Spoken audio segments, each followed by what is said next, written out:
business as well. And currently what brings me here is the audio book, Black Child, It's Possible, which I wrote for all the hustlers and wannabe achievers, abasekasi, who share the same sentiment as me. Right. Yeah. Right. So now, this is an audiobook. Yeah. Right. It's not just like a book, like a hardcover book. That's it's correct. an audio format. Yeah. So what inspired you to come up with such a brilliant, inspiring idea, Billy? I almost had this thing which, what, I'm getting asked by so many people day in and day out as to how did I do it, And I felt I'll only be able to help so few people. Magnitude, Baba, this is how I went about it. Baba, these are the opportunities I opened my eyes to. But if I can put it in an audio format which can then go out there and reach people in masses, geez, how many people will I have helped there? Yeah, a lot, huh? Yeah. Right. So now, when growing up, did you aspire to become a businessman, or it's something that caught up with you by accident, perhaps? Not an accident at all, my man. If anybody knows me from school, I've always said, Uti, I'm gonna be a businessman. And over and above that, I've been a big dreamer all my life, my man, Right. To a point where others could have mistaken me confidence for arrogance. Growing up, you are at 16, 17, and you tell your friends, I will make my first million by the age of 24. Gosh. That's gotta take guts, Yeah. And God willing also, and none with a lot of hard work, I did it, Okay.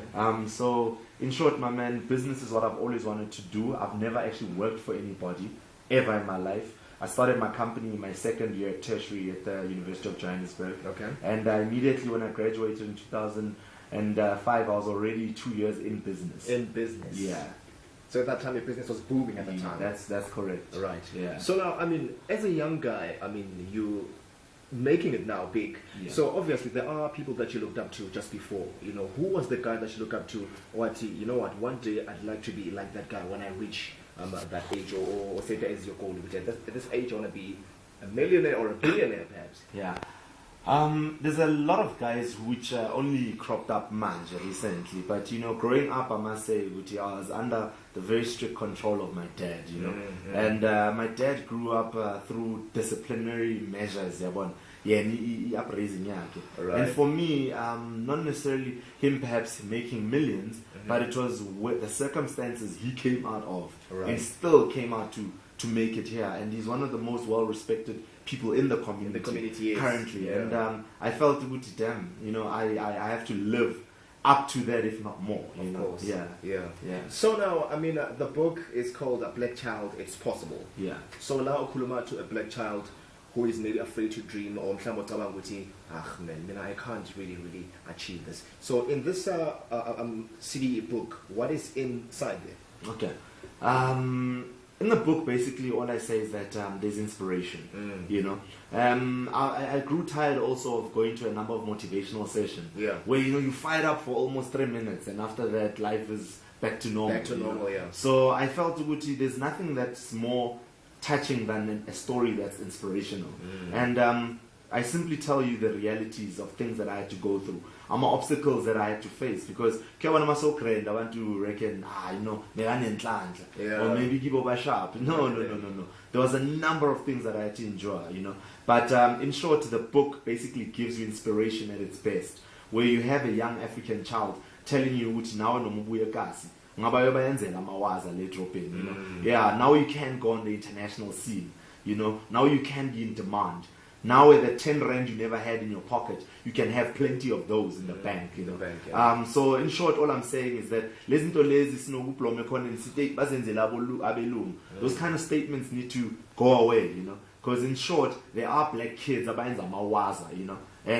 I'm proud to say I'm one of them, Of course. Are serious wazas of certain things that we don't even know there's another lifestyle that exists, But it takes those who make it to come back and reach out for those who still want to know, Because it's not everybody that we need to give up on.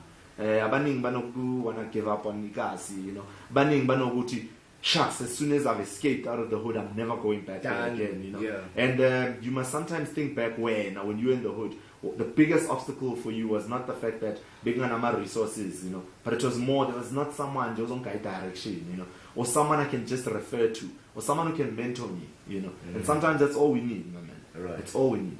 So my opinion, mina mangilomeka sida ekhoneni ngisishayilizo leyami akunaspani. It's difficult to break through, especially to the industry, let's go your music industry or television or just the media or just the total disparity basically. Yeah. I mean, so what would you say or what does this say to a guy ukuloneli ekhoneni, you know, okifapile nje I feel who's like you know what, this is not for me. In short, my man, I'd just say with the you know, there's a number of things we hear on a day-to-day basis. But I'm not gonna try and chitty chat or sweet talk you. I'm gonna give you reality. You know, Lieva is hard, but it's only hard because it's a condition of the mind. It's hard, and that's how it will remain. And when I say to you, come listen to what I have to tell you, I'm not gonna, you know, shy, or I'm not gonna actually try to sound like, you know, guso or agukoso. I'm gonna give you the bare facts. You know, I struggled, I hustled. There's a time big no 35 rand, but from then funding is born. You know, there's a number of, I won't mention the radio station, but a youth radio station which a number of us, you know, aspired to. I would catch a cab to Joburg and walk the rest of the way to Batram's Labakon. The person I'm hustling meeting can't see me today. My skull on where how am I gonna pay number one the 5 rand that I borrowed, and number 2 how am I gonna return there tomorrow. But the point is, my man, immediately you gotta keep knocking, and sometimes if they're not hearing you, kick it down. Right. So now you're actually coming up with tactics of how to break through. You said you must kick the door down. But I mean, more mentally, how do you prepare because it starts up in here? Number one, my man, I'm gonna tell you one of the biggest obstacles. Not necessarily I'm actually you know, who will say something that is going to degrade you or depress you from trying to achieve what you want to achieve. It's actually going to be your own friends, you know. I mean, how many of us can imagine if we're sitting at Ekas right now as we're speaking, whoever's listening right now, I want to open a fashion house. You know? Or someone who says, municipality,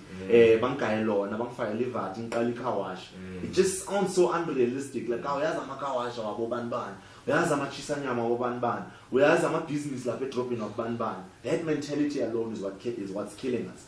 So in short, I just say, guys, the first barrier sometimes is yourself, because you also allow what people say to you to then govern your life. But it don't happen, and you really believe it won't happen. So start believing in yourself, guys. I've gone and set an example out there. And the funniest thing, not in any bad way, but we need to do away with that self-hate concept. So just because you can't do it, you reckon someone else won't be able to pull it off. Sometimes just learn from those who are already doing it. And parents ask, when's it you understand? So those are some of the thoughts. In short, my book is also about a mind shift. You know, some of the topics I have with friends on a daily basis, exposure.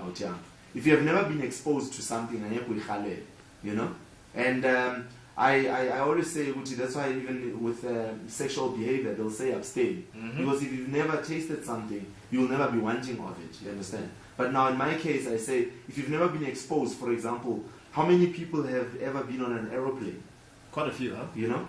How many people in the hood have actually never experienced that? Now, when you've never experienced it, it's something else. But when you've experienced it, you say to yourself, I'll never drive to Durban. I can get there in 45 minutes. Oh, come you know, on. How many people for the very first time and taste a hamburger for the first time? My man, those are changing experiences. It's called exposure. So sometimes I feel we are underexposed, the guys. You know, and that's why I give it up to sometimes people who will come back to the hood, expose people to new things. Now it's halal, but it's halal in the right way. You know, hence, there's the chapter that you'll probably close with, Iskoko, you know. I redefine Iskoko. For so long, we've given that identification to the wrong people, you know. Why is there something here wrong? It's too blind. You know, when you've killed someone, we praise such things. And we should actually shy away from such, you know. Obviously, I'm not here to condemn anybody for anything that they do. But in short, we need to start now aspiring to become better.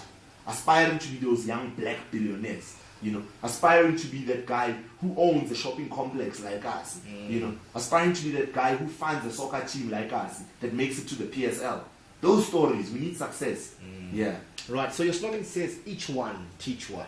Yeah, I think more than anything else, it goes back to the issue of exposure, What the biggest mistake we make is that some of us go out there and learn something. Then we keep it to ourselves. And then we enjoy this thing, but think about it. If when you've gone out to go and make it, by empowering another brother, you have made sure there's one less guy the same color we so hard for. So we don't think about it. We reckon more you one exclusive that's the way it's supposed to be. It's not supposed to be like that. And sometimes, I always say we all don't know the same amount of things. So the knowledge that you have, my man, each one, teach one. Fundis say what you know. Nani, whatever I've been exposed to, each one, teach one.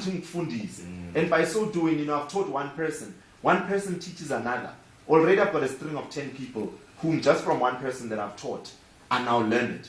Those 10 people teach another person. We've got a ripple effect, my man, and this country can be the most beautiful thing ever. Because if there's one thing I'm going to tell you, what's keeping us back is the fact that we are scared of how powerful we actually are. We are. Yeah. That's true. Yeah. So now, Billy, do you do seminars like to teach people about, empowering themselves? Yeah, I do. In fact, I'm leaving. I've started getting quite a number of bookings with what I do. Right. It has actually become a career, Yeah. From being the average entrepreneur day-to-day business, I've now had to fit into my schedule this because it's a passion also. I love going out to teach people and letting them know which they can do it. They can make it. So I've got a number of things. Some would have seen me at Huntersfield Stadium June 16. Okay. I was performing to a crowd of almost 40,000 strong. Nelson Mandela Day, I was asked by the Honorable DJ Spoo, to perform alongside with him. He was DJ, I was on the mic, dropping the child. Yeah. And then I've had a number of things. The Black Management Forum now adopted me to come through and do an opening for a 3-day summit that they held. Next week I'm actually leaving for Durban, next week Friday. Okay.